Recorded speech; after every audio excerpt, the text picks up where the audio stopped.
My name is Dimitris Kyriakides, and my father was Stylianos Kyriakides, one of the best marathon runners in the world. He was the first long-distance athlete who ran for charity. I give you the word marathon. What is the first thing that comes to your mind? They say running. No, there's history.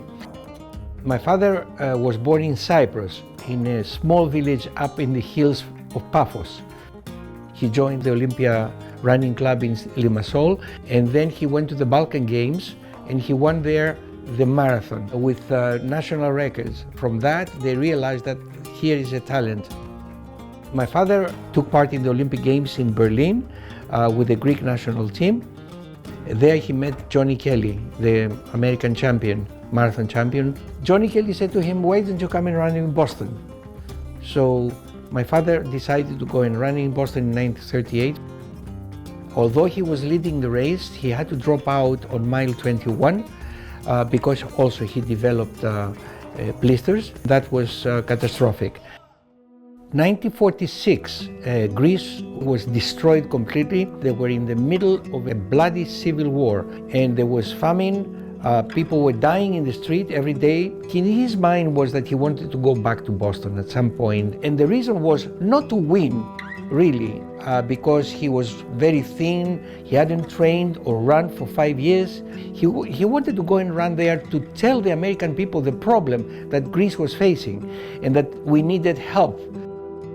When he arrived in Boston in 1946, people were very surprised how thin he was.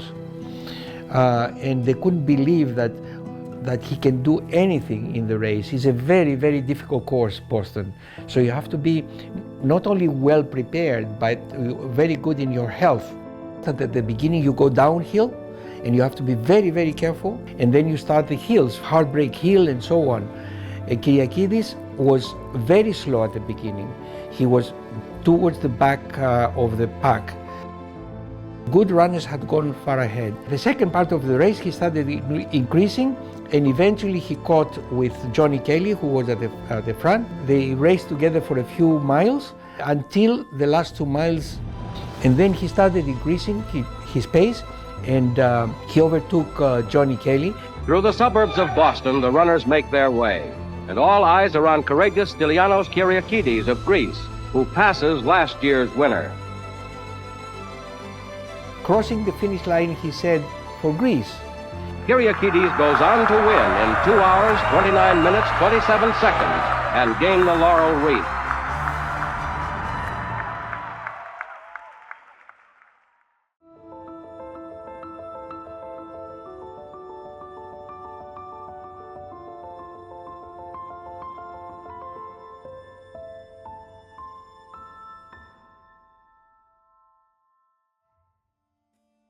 Immediately, this became a very, very big item of news in the media in the United States.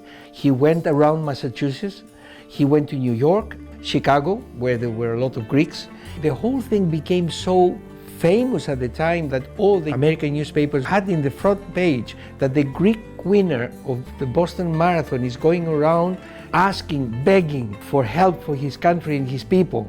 Eventually, of course, President Truman heard about this big story, and he invited him in the White House. He asked him, he said, "What do you want?" My father said, "I want help."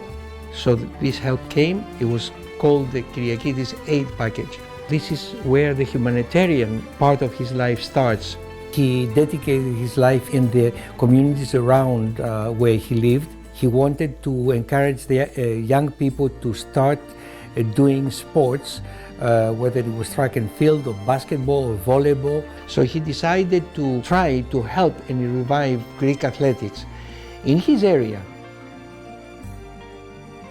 he managed to find a lot of sponsors who helped him build a small track where track and field events will take part. The Philothei Athletic Club and Track, which is in his name, is named after him. And then he would go around the houses and pick up the children to take them there and train them. From the age of 6, 7, they were there.